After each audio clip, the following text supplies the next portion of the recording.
तो फ्रेंड्स, अभी Indian economy and Indian financial system के एक और वीडियो में आपका स्वागत है। यहाँ हम लोग मॉड्यूल सी के यूनिट 21 इंडियन बैंकिंग स्ट्रक्चर को देखने वाले हैं।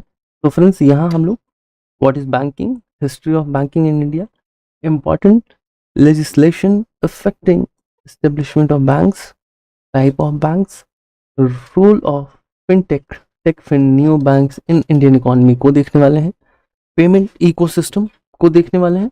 Recent developments in banking sector, हम लोग इन सारी चीज़ों को इस वीडियो में कवर करेंगे।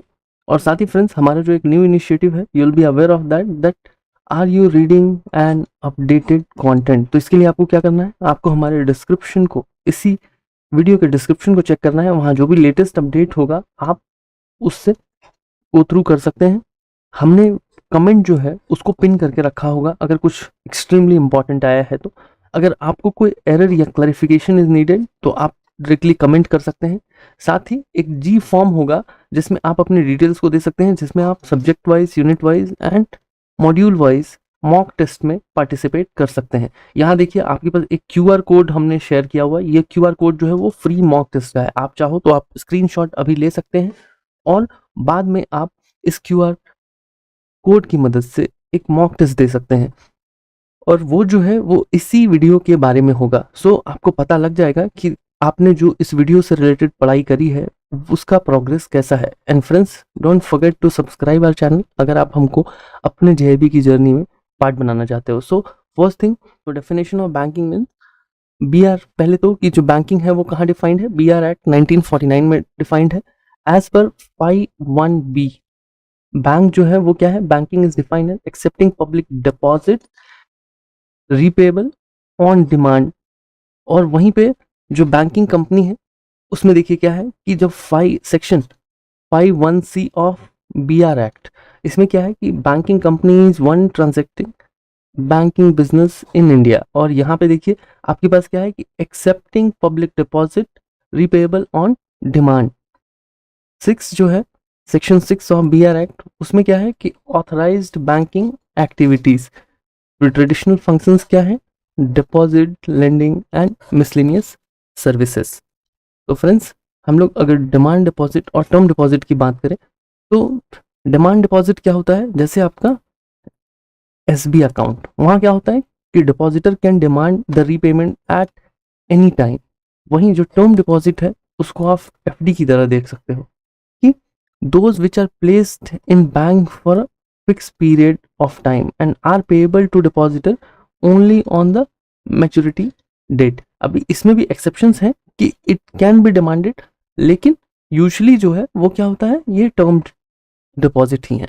अभी टाइप्स ऑफ ब्रॉड सेगमेंट, अभी ब्रॉड सेगमेंट की बात करें तो यहाँ क्या होता है कि फंड बेस्ड फैसिलिटीज जो हैं वो वैसी हैं जो repayable on demands like demand loans, OD, CC, ये जो है टीएल, ये जो है वो फंड बेस्ड है जहाँ की रियल पैसा ट्रांसफर हो रहा है, रियल मनी, मतलब वैसा लोन जहाँ रियल मनी ट्रांसफर हो रहा है कस्टमर को। अभी नॉन फंड बेस्ड में क्या है कि where bank does not actually provide hard cash but enhances the credit worthiness of their customer by lending their name। अभी वो कैसे है, आपने लेटर ऑफ क्रेडिट का कॉन्सेप्ट ऑलरेडी हमारे प्रीवियस वीडियोस में देखा है। आपको बैंक गारंटी पता है कि जहाँ क्या होता है कि बैंक जो है वो किसी कंपनी के परफॉर्मेंस की गारंटी लेती है। बैंक कहती है कि अगर ये बंदा अच्छे से परफॉर्म नहीं करेगा then we will pay the loss. So वो जो है ऐसी फैसिलिटीज वो नॉन फंड बेस्ड फैसिलिटीज की कैटेगरी में आती है। अभी हम लोग हिस्ट्री ऑफ बैंकिंग की बात करें तो देखिए, जो बैंकिंग इन इंडिया के ट्रेसेस जो हैं वो कहाँ है, वैदिक टाइम्स से ही है। मतलब कि 2000 टू 1400 बीसी, बिफोर क्राइस्ट की बात हो रही है। उसके बाद जो कौटिल्य शास्त्र है वो 4th सेंचुरी बीसी में कुछ उसके रेफरेंसेस मिले हैं जहाँ पे क्रेडिटर्स एंड लेंडर्स का डिस्कशन है। वहीं मॉडर्न बैंकिंग की हम लोग बात करें तो 18th century and 19th century के अर्ली में यूरोपियन कंट्रोल्ड बैंक्स जो है वो आए हैं। वहीं पे जो फर्स्ट ऑन पेपर जो है वो है बैंक ऑफ हिंदुस्तान 1770। ऐसी चीज़ों को मार्क करते जाएंगे फ्रेंड्स, क्योंकि ये question, direct question half mark 1 mark में निकल के आ सकते हैं।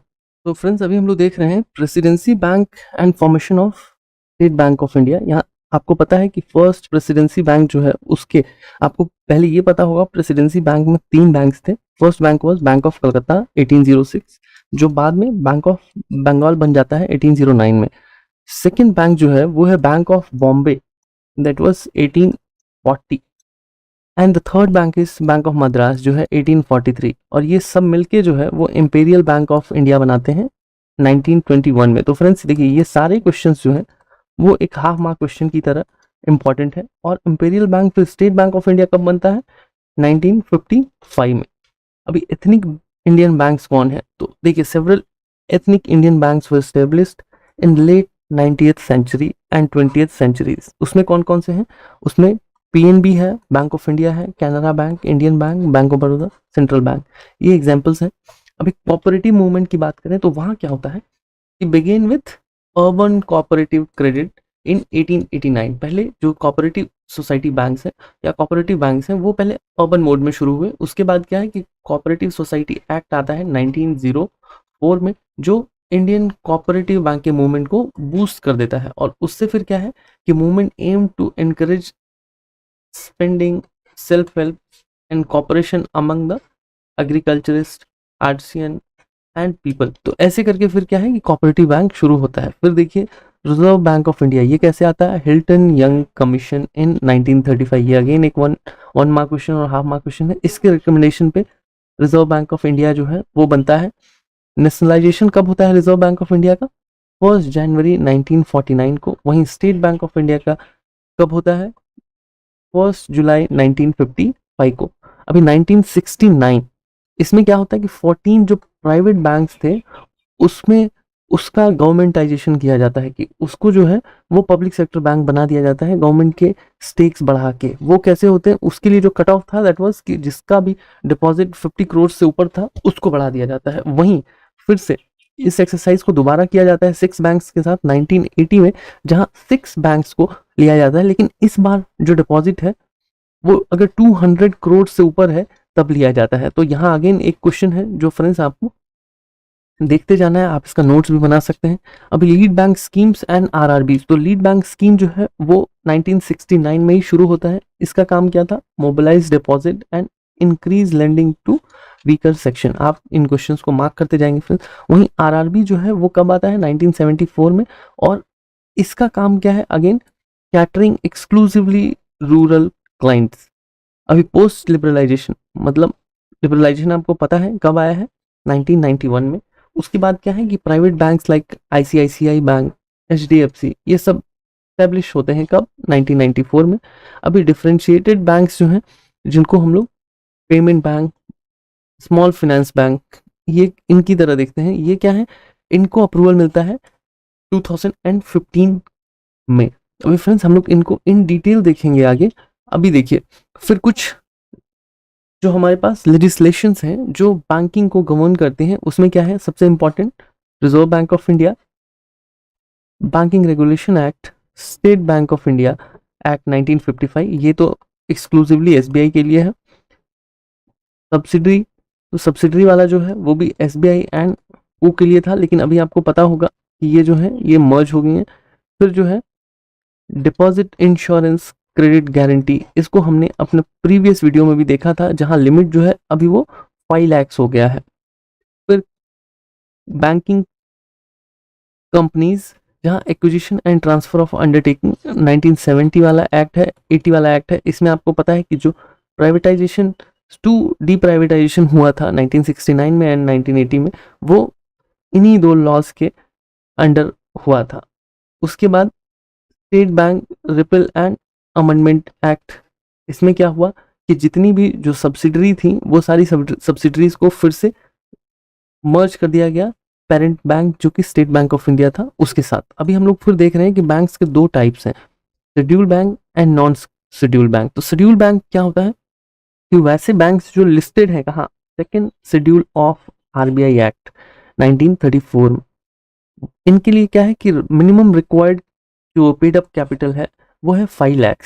आप इन क्वेश्चंस को फ्रेंड्स बहुत अच्छे से कहीं लिख लेंगे, क्योंकि ये क्वेश्चन स्ट्रेट अवे आएंगे। और अगर आप 5 लाख की जगह 1 करोड़ या 100 करोड़ मार देते हैं, क्योंकि यहाँ पे काफ़ी कंफ्यूजन है कि जहाँ 500 करोड़, 5 करोड़, 100 करोड़, 200 करोड़, ऐसे काफ़ी सारे ऑप्शन है। तो बेटर कि आप इन चीज़ों को जट डाउन करते जाएं। Eligible to borrow from RBI at banks rate. आपको पता है कि बैंक्स रेट पे क्या होता है, आरबीआई से ये पैसे ले सकते हैं कौन, शेड्यूल कमर्शियल बैंक्स। अभी मेंबरशिप इन क्लियरिंग हाउस, इनको क्लियरिंग हाउस में भी मेंबरशिप मिलता है। इनका जो है ये जो रिजर्व रिक्वायरमेंट है, सीआरआर जो है, एसएलआर जो है, वो सब इनको मेंटेन करना पड़ता है। फर्दर जो शेड्यूल बैंक्स हैं उसको हम लोग schedule commercial bank and schedule cooperative bank में स्प्लिट करते हैं, और इन चीज़ों को हम लोग इन डिटेल देखेंगे। अभी देखिए कि जो कमर्शियल बैंक है, शेड्यूल कमर्शियल बैंक, उसको अगेन हम लोग 6 पार्ट्स में स्प्लिट करते हैं। That is public sector bank, private sector bank, foreign banks, local area banks, RRBs and differentiated banks. Differentiated banks में कौन आएंगे, payment bank and public sector bank. तो फ्रेंड्स ऐसे क्वेश्चन जो है वो आपको ध्यान रखने हैं। In the category of scheduled commercial bank, the public sector bank have the largest share of business and branches. Non scheduled banks कौन कौन से हैं, तो it is not listed in second schedule of RBI act 1934, govern by section 11(1) of BR act 19। तो friends ये question जो है वो इंपॉर्टेंट है। Can not borrow from RBI for normal operation, only in emergencies, in rescue RBI will come, cannot join the clearing houses. Customers may face issue collecting check proceeds. अभी ये कौन से types हैं, there are 3 local area banks, 11 state cooperative banks, 1477 urban cooperative banks as per RBI. They are not accorded scheduled status by RBI and are federated to state cooperative bank. अभी friends जो composition of public sector bank है उसमें देखिए क्या क्या है कि state bank of India established under state bank of India act 1955। वहीं 11 जो नेशनलाइज बैंक्स हैं, 11 मतलब फ्रेंड्स ये अभी 11 बचे हैं बैंक्स जो हैं, वो हैं the banking companies acquisition and transfer of undertaking act 1970 and 80। आपको पता है कि जो बैंक्स हैं उनका स्ट्रेंथ कितना था, 2017 टू 2020 के बीच में a series of merger reduce the number of nationalized banks from 26 to 11। State bank of India और सब्सिडरीज में फिर क्या होता है कि स्टेट बैंक पहले फॉर्म होता है 1955 में, उसके बाद 7 सब्सिडरीज बनती हैं। फिर क्या होता है 2008 एंड 2017 में इनके जो सब्सिडरीज हैं उनको फिर से मर्ज कर दिया जाता है। 2008 में सौराष्ट्र एंड इंदौर को, और बाकी जो बचे हुए हैं उनको 2017 में। फिर नेशनलाइजेशन जो है वो कैसे होता है 1969 में एंड 1980 में। इसके जो लॉ हैं वो हम लोगों ने देख लिए हैं कि ये the banking company acquisition and transfer of undertaking act. तो फ्रेंड्स इनको बहुत अच्छे से याद रखना है, क्योंकि ये क्वेश्चन अगर आते हैं तो आप सिंपली कुछ भी अगर मिस फायर करते हो तो आप एक बहुत ही ईजी जो मार्क है उसको लूज कर रहे हो। और इसमें क्या होता है 27 बैंक्स को नेशनलाइज करा गया था, लेकिन फिर बाद में क्या होता है कि एक न्यू बैंक ऑफ इंडिया जो था उसको पीएनबी टेक ओवर कर लेती है 1993 में। तो इसकी वजह से ये जो 27 है वो फिर 26 बच जाते हैं, और वो 26 जो है वो अभी एट प्रेजेंट 11 बच जाते हैं। प्राइवेट बैंक्स का फिर क्या था कि इनको 25 ईयर्स तक लाइसेंस नहीं दिया गया पोस्ट नेशनलाइजेशन। जब नेशनलाइजेशन होता है बैंक्स का उसके बाद इनको लाइसेंस देने को होल्ड पे रखा गया। कब से 1969 के बाद से। फिर नरसिम्हन कमेटी जो है जो आती है जिसने लिबरलाइजेशन का ग्लोबलाइजेशन में काफ़ी सारे रिफॉर्म सजेस्ट किए हैं। तो वहाँ पे क्या होता है कि फिर से प्राइवेट बैंक्स को अप्रूवल मिलता है कब 1994 में। फिर वो कहाँ ऑपरेट होंगे, they will operate under BR act. वहाँ पे 21 प्राइवेट सेक्टर बैंक, जहाँ 12 ओल्ड बैंक्स, 12 ओल्ड मतलब इससे पहले के 12 बैंक्स हैं, और फिर बाद में जो है उन बैंक्स को लाइसेंस दिया जाता है, जिससे कि जो प्राइवेट सेक्टर बैंक में है वो 21 बैंक्स अवेलेबल हैं। भाई कैपिटल रिक्वायरमेंट की बात करें तो 500 crore is required. This is again one important question. Guidelines क्या है कि यूनिवर्सल बैंक बनने के लिए, यूनिवर्सल बैंक मतलब क्या होता है कि under the same umbrella they will provide other services as well. तो वहां पे फिर से इनिशियल जो paid up capital is required 500 crore, maintenance of minimum net worth of 500 crore, eligibility of residents individual with 10 years experience, and large industrial houses can invest up to 10% in the bank, so 10% of the capital. Next, foreign shareholding limited the maximum of 74% as per FDI guideline. The submission of viable business plan with the focus of achieving financial inclusion. This is one important thing.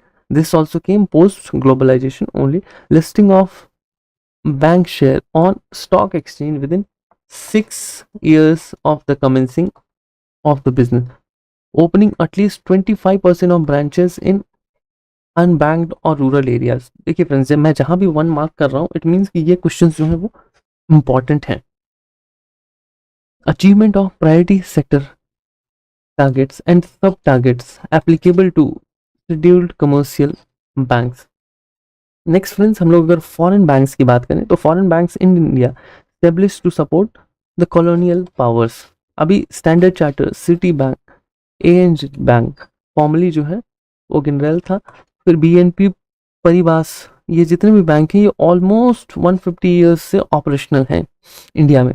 There are 4 main drivers of foreign bank. इसमें क्या है कि desire of banks to follow their home customers abroad, attractiveness of local profit, opportunities in the host country like India, the presence of mechanism to minimizing informational cost of doing business in foreign market. Focus इनका क्या है, इनका जो concentration है वो exchange business के ऊपर है। फिडाई एसोसिएशन, FEDAI एसोसिएशन जो है वो एक ऑर्गेनाइजेशन है जो क्या करती है, वो एक्सचेंज डीलर्स जो हैं उनको रेगुलेट करती है इन इंडिया। कॉमन मोड्स क्या है, वो branches, subsidiaries and representative offices, इस मोड में ये काम करता है।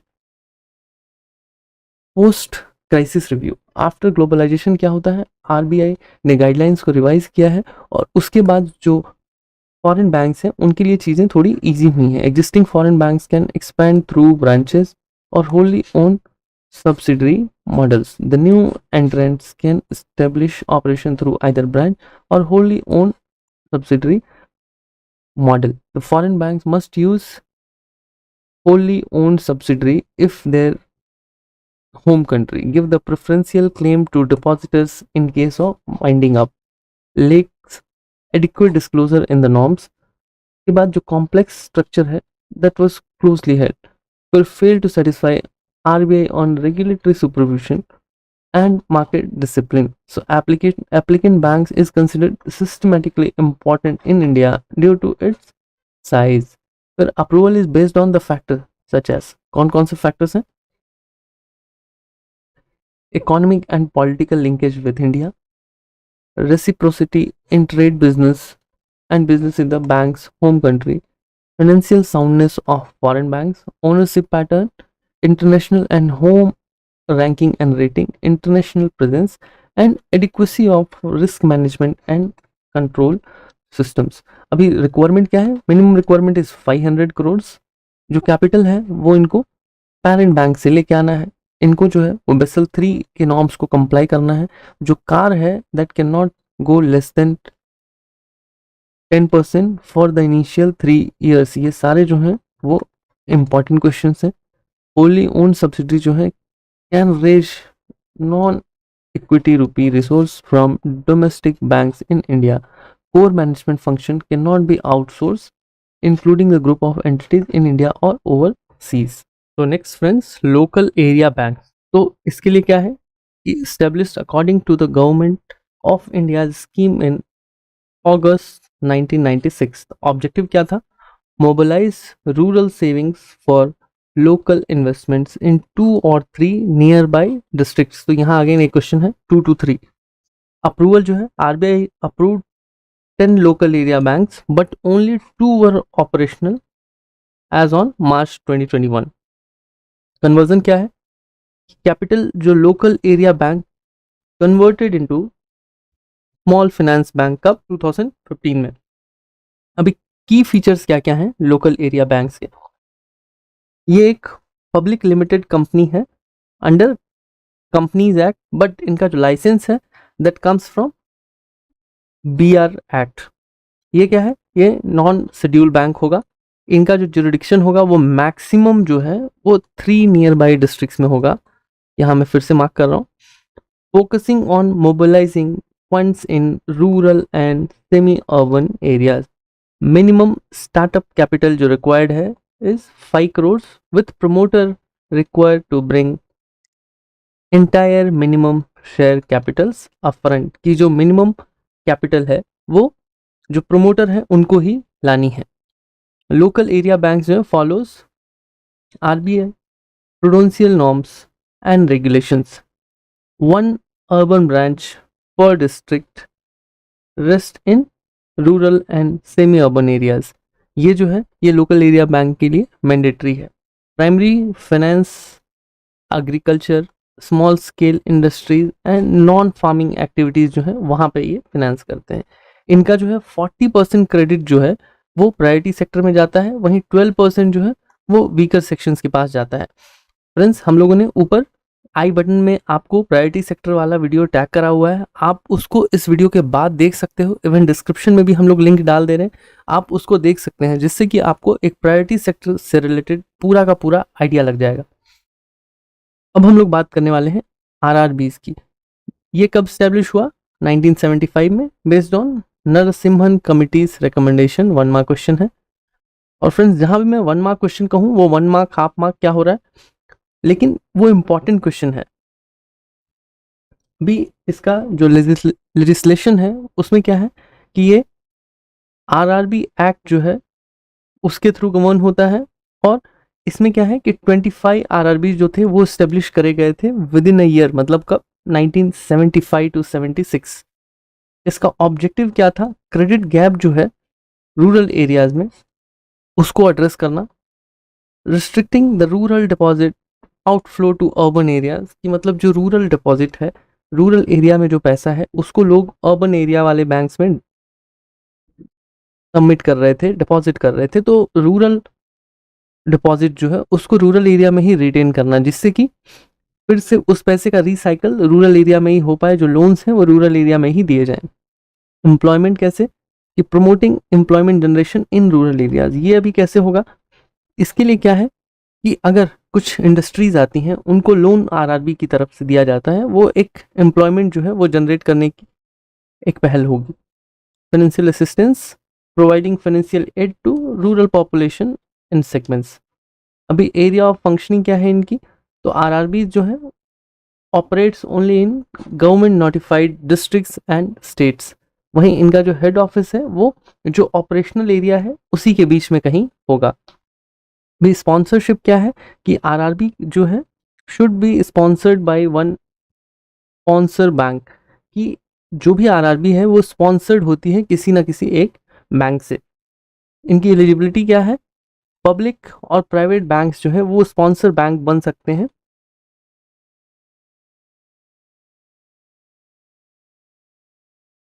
With central government permission. इनका कैपिटल स्ट्रक्चर कैसा होता है? तो जो ऑथराइज शेयर कैपिटल है दैट इज 2000 crores। ओनरशिप जो है सेंट्रल गवर्नमेंट के पास 50%, स्टेट गवर्नमेंट के पास 15% एंड स्पॉन्सर बैंक के पास 35% होता है। अभी वहीं बिजनेस स्कोप की बात करें तो जो इनिशियल फोकस है वो deposit and lending in rural areas की तरफ है। इनका expansion can perform various commercial bank activities except forex business. जो फॉरेक्स बिजनेस है वो ये नहीं कर पाएंगे। वहीं जो प्रायोरिटी सेक्टर की बात होती है तो जो इनका 75% पोर्शन है एएनबीसी का वो प्रायोरिटी सेक्टर को जाएगा। अभी है डिफरेंशिएटेड बैंक। इसके लिए क्या है कि following existing entities considered differentiated banks due to their localized operation. कौन कौन होंगे? Urban cooperative society banks, primary agriculture credit societies, regional rural banks and local area banks. तो ये जो सारे ही हैं ये पूरे डिफरेंशिएटेड बैंक्स की कैटेगरी में आते हैं। तो आपको ये एक बार को ध्यान रखना है, ऐसे भी क्वेश्चंस पिक हो सकते हैं। इन सितंबर 2013 RBI formed a committee led by doctor Nachiket Maurya. उनका काम क्या था? उन्होंने फाइनेंशियल इंक्लूजन का कॉन्सेप्ट दिया है। उसका काम था increase the access to financial services. तो ये question again 1 mark question, Nachiket Maurya जो है उन्होंने फाइनेंशियल इंक्लूजन का कॉन्सेप्ट दिया था। वहीं 2014 में एक रिपोर्ट आती है, उसमें क्या होता है? रिकमेंडेशन आता है payment banks and small finance bank को सेटअप करने का। वहीं अगस्त 22 का जो डाटा है उसके हिसाब से 6 payment banks and 12 small finance banks जो हैं वो ऑपरेशनल थे। ये डाटा जो है ये आपके मैकमिलन बुक का डाटा है, तो हम लोगों ने वहीं से इसको पोर्ट किया है। अभी पेमेंट्स बैंक जो है उनका ऑब्जेक्टिव क्या है? तो उनका फोकस जो है वो फाइनेंशियल इंक्लूजन है, मतलब कि जो बैंकिंग है should reach to every Indian for the unbanked and under banked areas, migrant labours जो हैं उनके लिए, लो इनकम हाउस होल्ड्स जो हैं उनके लिए, स्मॉल एंटरप्रेन्योर्स हैं उनके लिए। तो जो ये पेमेंट बैंक है वो इन सारे ही लोगों को कैटर करने की कोशिश करती है। ये रजिस्टर्ड जो होता है वो कंपनी एक्ट 2023 रजिस्ट्रेशन जो है वो कंपनी एक्ट के हिसाब से है, बट जो इनका रेगुलेशन है जो ये गवर्न होंगे that will B BR act 1949, RBI act 1934 and other. अभी फीचर्स क्या है? Differentiation, not universal banks operate on a smaller scale. तो जो स्मॉलर स्केल में है उनको ही लेंगे और यूनिवर्सल बैंक्स को नहीं लेंगे, मतलब कि under one umbrella various functions और various services banks are providing. तो ऐसा नहीं है, यहाँ पे क्या है कि ये स्मॉल स्केल होगा। वहीं पे कैपिटल रिक्वायरमेंट की जब बात होगी तो मिनिमम कैपिटल जो है that will B 100 crore. Promoters contribution जो है that must contribute at least 40% of the paid up equity capital for first 5 years। अभी फ्रेंड्स हम लोग कैपिटल बार बार देख रहे हैं, तो इसको हम लोग एक बार समझने की कोशिश करते हैं कि ऑथराइज्ड शेयर कैपिटल और पेड अप कैपिटल इन दोनों में क्या डिफरेंस है। तो फ्रेंड्स आप ऐसे समझो कि जब कोई कंपनी स्टैब्लिश होती है और जब उनकी फंक्शनिंग शुरू होती है तो वहाँ क्या होता है कि सबसे पहले ये डिफाइन करा जाता है कि आप कितना शेयर जो है वो मार्केट में, मतलब आप कितने शेयर के अगेंस्ट मार्केट में पैसा पिक करने के लिए अलाउड हो। फॉर एग्जाम्पल कि यहाँ है 1000 शेयर्स की जो है वो हो गया आपका authorised.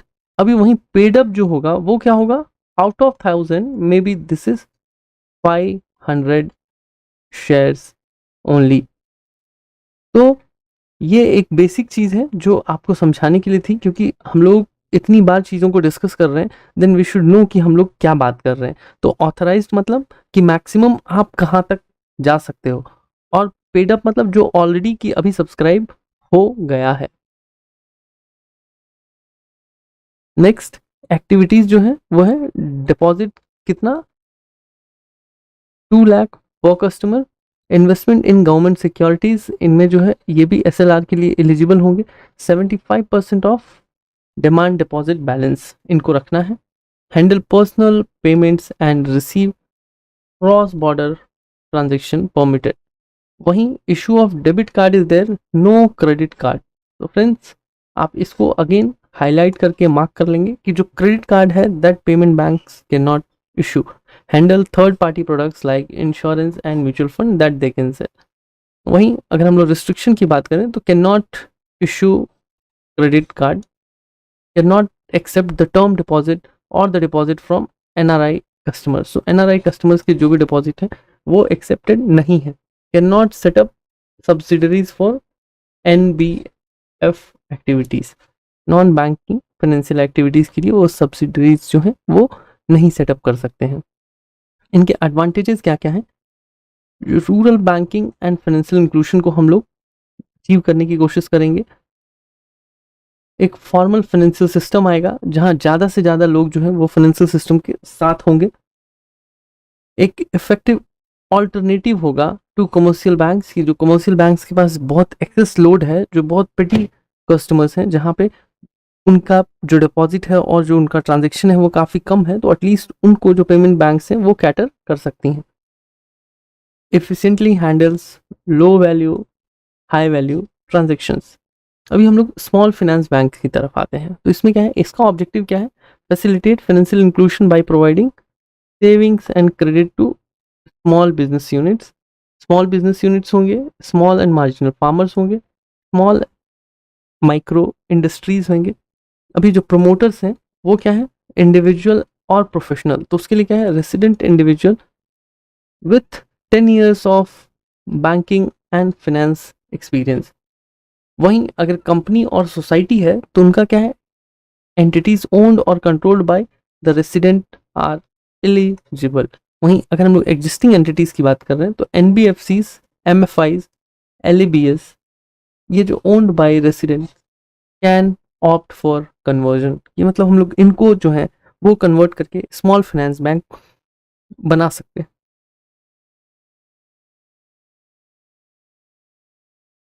Fit and proper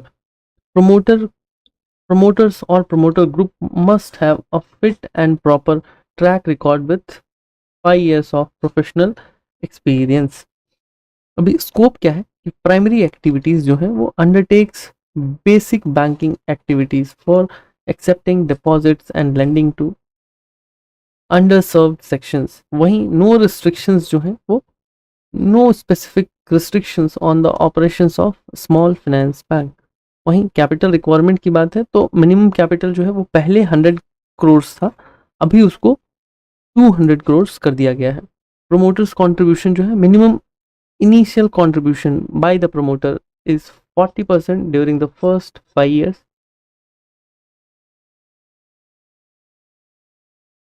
reducing to 30% in 10 years and 15% in 15 years। तो जो ऐसे फैक्चुअल डाटाज हैं फ्रेंड, इनको याद रखना काफ़ी ज़रूरी है, तो आप इनको नोट कर सकते हैं अपने नोटबुक में। जो इनके प्रूडेंशियल नॉर्म्स हैं, वहाँ क्या है कि जो रेगुलेशंस हैं वो आरबीआई रेगुलेशन के हिसाब से होंगे, जो एग्जिस्टिंग कमर्शियल बैंक्स के ऊपर अप्लाई होती हैं। प्रायोरिटी सेक्टर में इनको 75% जो है वो प्रायोरिटी सेक्टर लैंडिंग ही करनी है with at least 70% of credit portfolios constituting loans up to ₹25 lakh. तो मतलब है कि ये ज़्यादा बड़े टिकट साइज के लिए नहीं जा सकते हैं, इनको 50% जो है वो 25 लाख या उससे कम के पोर्टफोलियो पर ही काम करना है। एक्सपोजर लिमिट में क्या है, limits on exposure to a single or group obligor, that is 10% and 15% of capital fund respectively। भी कोऑपरेटिव बैंक्स, इनका फॉर्मेशन कैसे हुआ, इनका फॉर्मेशन हुआ कोऑपरेटिव क्रेडिट सोसाइटीज एक्ट 1904 के हिसाब से। इनका सिग्निफिकेंस क्या है कि play a pivotal role in the economy's financial system in the terms to reach the volume of operation. अभी वहीं अगर हम लोग हिस्ट्री ऑफ कोऑपरेटिव बैंक की बात करें तो सबसे पहले जो स्टैब्लिश हुआ ये वो रूरल क्रेडिट इश्यूज को एड्रेस करने के लिए हुआ। शुरू में क्या है कि कोऑपरेटिव सोसाइटीज एक्ट 1904 था, जिनका एम था agriculturist, artisan and other limited means जो लोग हैं उनको एनकरेज करना by providing some short of assistance by credit.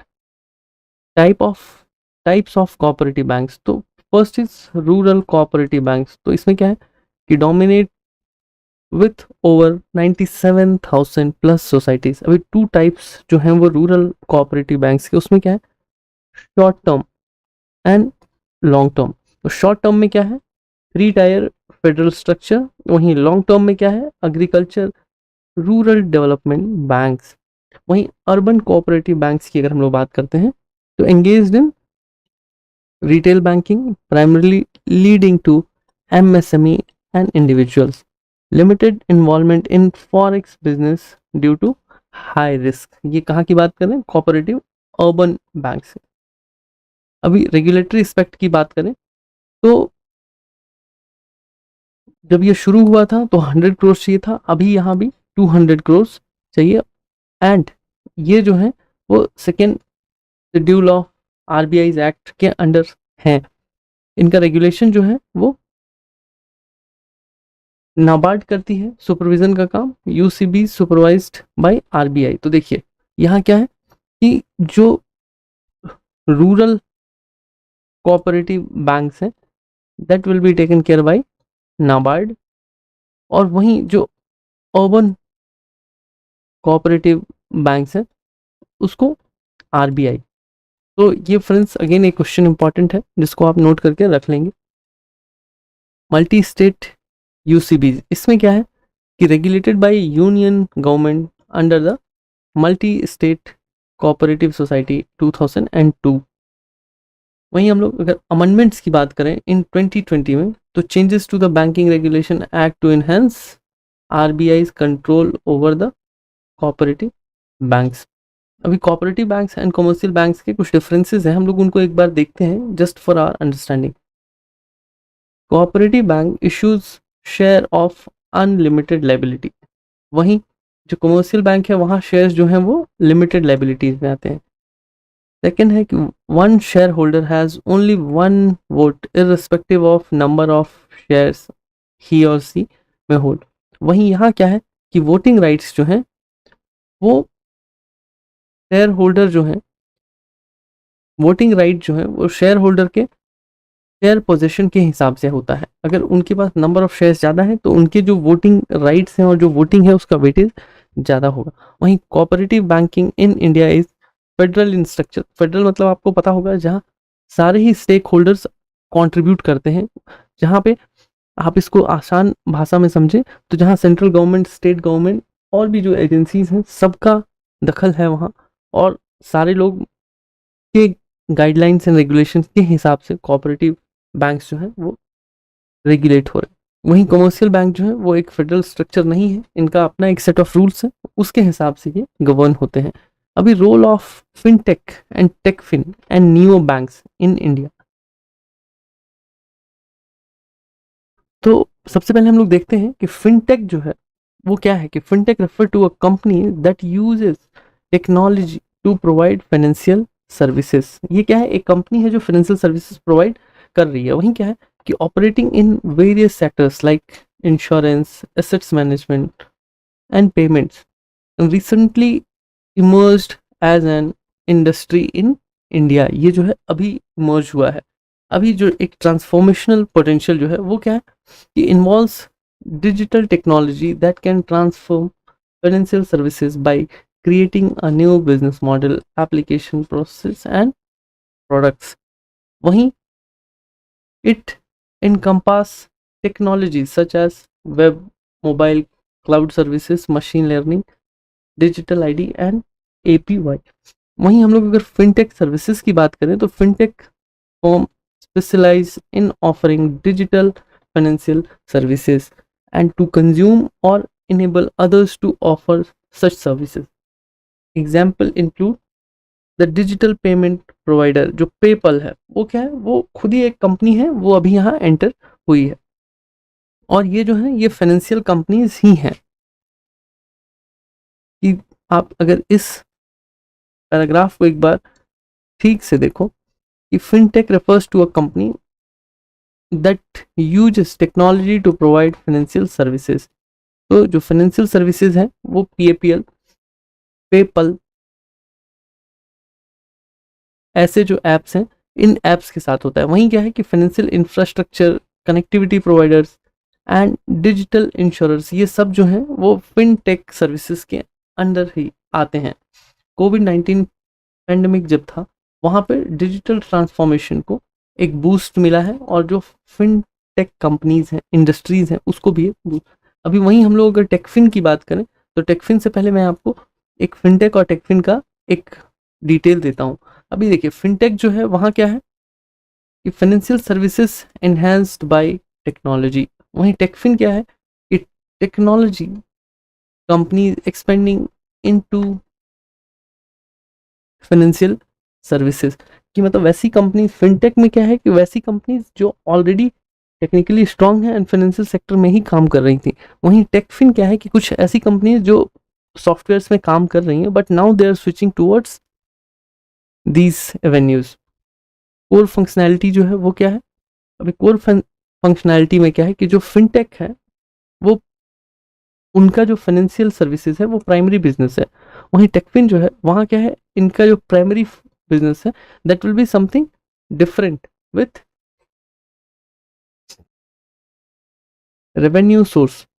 Fintech में जो है वो comes mainly from financial activities. इनका जो मॉडल है उसमें revenue primarily from core technology services, मतलब कोर बिजनेस।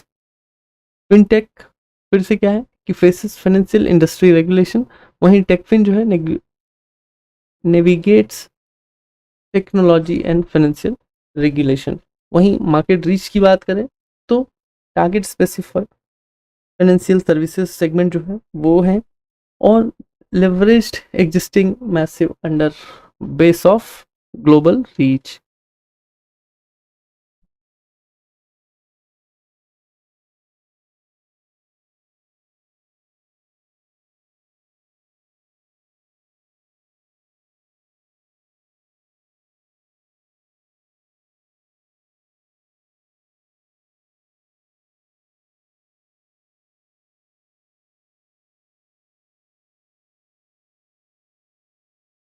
अब हम लोग फिर से बैक टू टॉपिक आते हैं, जहां हम लोग देखेंगे कि जो टेकफिन है उनका काम क्या है कि वो एक टेक्नोलॉजी कंपनी है ऑलरेडी, लेकिन now they are penetrating towards financial system. So Google, Amazon, ये सारी कंपनीज जो हैं वो एक वेल स्टैब्लिश टेक्नोलॉजी कंपनी है, but now they are switching towards financial system. So Google का गूगल पे और ऐसे कितने ही फाइनेंशियल प्रोडक्ट्स हैं जो प्रोवाइड करे जा रहे हैं। Now regulated by RBI like Paytm, techfin like Google Pay, and all together accounts are nearly 80% of UPI transactions in India. वहीं जो न्यू बैंक्स हैं that also known as digital only banks and are not regulated by RBI। Again ये 1 mark question है new bank से related. Digital lending in new banks takes two forms. First one is balance sheet lending. The second one is marketplace lending और platform lending. अभी payment ecosystem जो है हम लोग उसको देखने वाले हैं। तो यहाँ क्या है कि जो पेमेंट है फाइनेंशियल सिस्टम में वो payment and settlement system act 2007 की तरफ से गवर्न होता है। इसी के जो सेक्शन 4 है PSS एक्ट के, only the RBI can authorize the commencement and operations of a payment system in India. RBI has authorized operators of various payment systems including prepaid payment instruments, card schemes, cross-border in-bond money transfers, ATM networks, centralized clearing arrangements. अभी जो payment ecosystem consist the following operation, इसमें क्या है कि cash transaction, the original and the oldest payment method and involve transactions through physical coins and notes. ये कब की बात हो रही है, पहले। अभी क्या है कि ट्रांजेक्शंस एट बैंक और at the ATM, use the debit और credit card, bank transfer, direct debit transfer, mobile payments, e wallets, ये जो है सारे इकोसिस्टम के पार्ट हैं। वहीं अगर हम लोग बात करें UPI, यूनिफाइड पेमेंट इंटरफेस, यहाँ पे क्या है कि एक instant real time payment system जो है वो होता है। ये जो डेवलप करा गया है ये NPCI की तरफ से डेवलप किया गया है, national payment corporation of India, और ये पूरा एक इन हाउस मैकेनिज्म है। facilitates interbank peer-to-peer and person-to-merchant transaction used on mobile device to instantly transfer funds between two bank account. वहीं फ्रेंड्स RTGS और NEFT जो है वो RBI के डायरेक्टिव के हिसाब से काम करते हैं। वहीं जो UPI है उसके लिए हम लोग NPCI की जो रेगुलेशंस हैं उनको फॉलो करके प्रोसीड कर सकते हैं। पेपर बेस्ड पेमेंट सिस्टम, अभी इसमें क्या है कि accounts are approximately 60% of the volume of the total non-cash transaction in India, represents around 11% of the total value of transactions. Electronic payment system. RBI initiatives in the mid 80s और early 90s. इसमें क्या था कि focus on technology based solution for payment and settlement system enhancement. वहीं electronic clearing ECS credit जो है वो कब इंट्रोड्यूस हुआ है? 1990 में इंट्रोड्यूस हुआ है and design to manage bulk and repetitive payments such as salary, interest and divided payment for cooperative and institutions. Regional ECS जो है वो 2009 में. फिर जो ECS डेबिट है वो कैसे होता है? Enable customer subscriber of utility company to make routine payment, involve mandating bank branches to debit accounts and transfer the funds to the companies. EFT, electronic fund transfer. The retail funds transfer system launched in the late 1990 allow account holders to electronically transfer funds to another account holder in participating in bank. The National Electronic Fund Transfer NEFT ये introduce कब हुआ है? नवंबर 2005 में for a secure 1-to-1 fund transfer.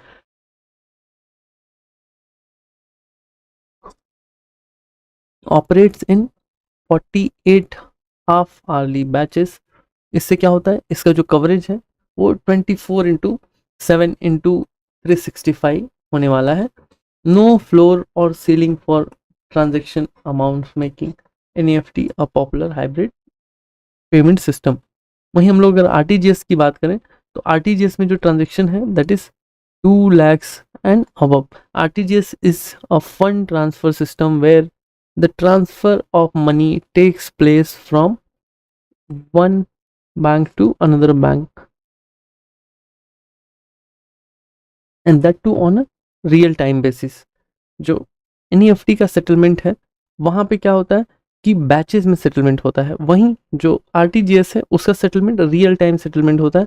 Means the payment transaction is not subjected to any waiting period. Once proceeded, payments are final and irrevocable. It is the country's largest value payment system and was introduced in 2004. Both the RTGS and NEFT are the part of EPS controlled by RBI. Clearing Corporation of India limited. तो clearing corporation of India limited जो है वो establish हुआ कब? April 2001 में by bank, financial institutions and primary dealers. Functions as an industry service organization primarily involved in clearing and settlement of trade in the money market, government securities and foreign exchange markets. Acts as a reporting platform and repository for over the counters. Prepaid payment system. So prepaid instruments are the payment instruments. It facilitates to purchase the goods and services. Again, the value stored in these instruments can be issued in the form of smart card, magnetic strip card, internet account, internet wallet. So many things are there which comes under prepaid payment system. And that too friends, ये video थोड़ा lengthy हो रहा है क्योंकि we are trying to explain each and everything, क्योंकि आगे जितने भी चैप्टर्स आएंगे वहाँ इनका ही रेफरेंस होने वाला है. अभी हम लोग आ रहे हैं मोबाइल बैंकिंग की तरफ. So it allows the real time fund transfer between accounts whether in the same और different banks. Operates similarly across various mobile networks subscribed by customer. ATM, POS, terminal, online transaction, इनके बारे में आपको idea properly होना ही चाहिए. अभी यहाँ हम लोग एक बेसिक चीज जो है वो देख रहे हैं कि transaction at a bank's own ATM, so that comes as on us. Transaction at any other bank's ATM, that is off us. So ये एक 1 मार्क क्वेश्चन है फ्रेंड्स, ये आपको ध्यान रखना है. SS to centralize the payment system, CPS by non-banks. So historically, only few non-banks were allowed in centralized payments system, and the effective from July 2021, the RBI has opened up participations for non-banks in payment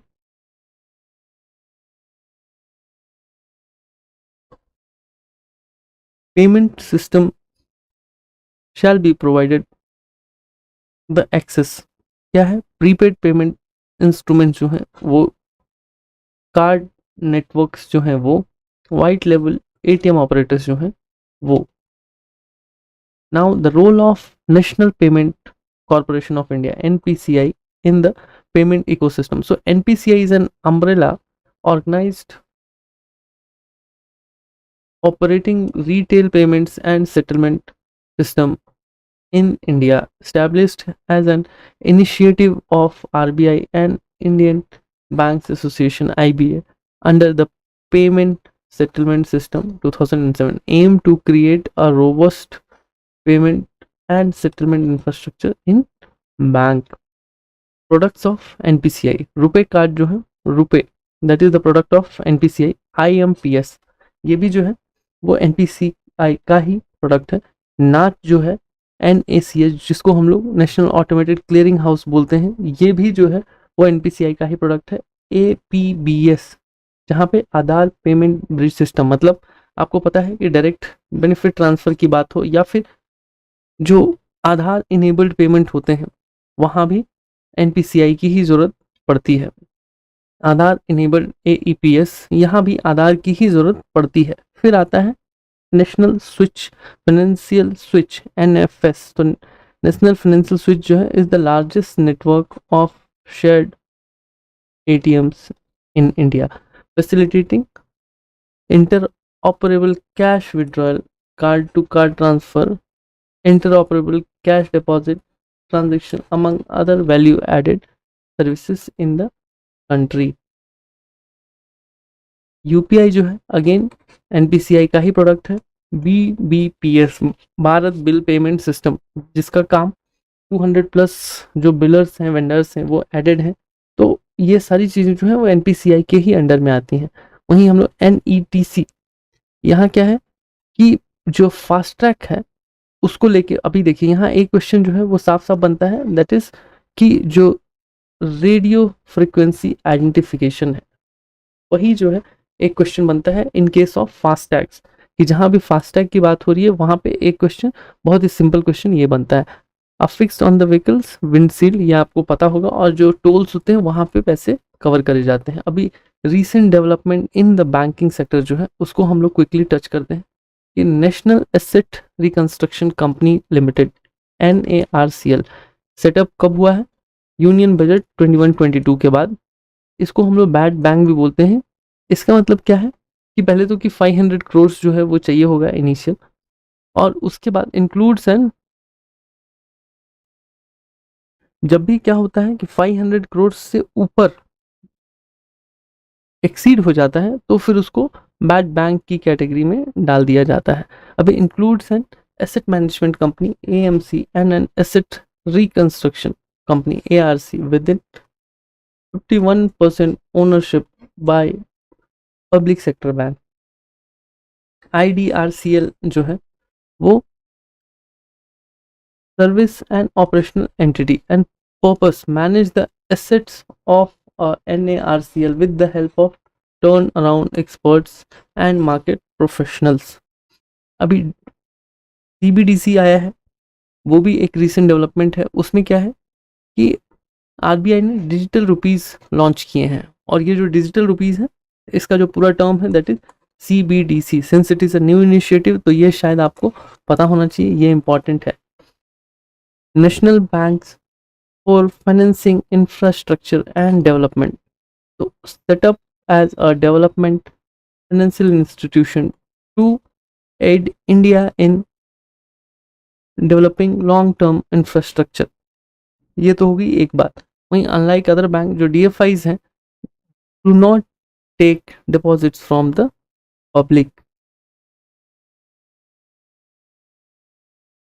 so friends, I hope आपको ये video जो है वो पसंद आया होगा। अगर आपको ये वीडियो पसंद आया है तो आप हमारे वीडियो को लाइक कीजिए, हमारे चैनल को सब्सक्राइब कर दीजिए, और अगर आपको हमारा जो स्टडी मटेरियल का कंटेंट है वो अगर चाहिए तो नीचे जो नंबर डिस्प्ले हो रहा है आप उस पर हमको रीच आउट कर सकते हैं। एंड फ्रेंड्स, हम लोगों ने ये जो बार कोड आपको दिया है, आप इस बार कोड का स्क्रीनशॉट ले सकते हैं और बाद में आप इस बार कोड के थ्रू अपना मॉक टेस्ट दे सकते हैं। ये टोटली फ्री होने वाला है और this will give you one strength कि आप जो एक्चुअली कर रहे हो वो राइट डायरेक्शन में आपकी मेहनत जा रही है या नहीं जा रही है। So we have to work in a systematic way. So thank you so much friends. All the very best to you all.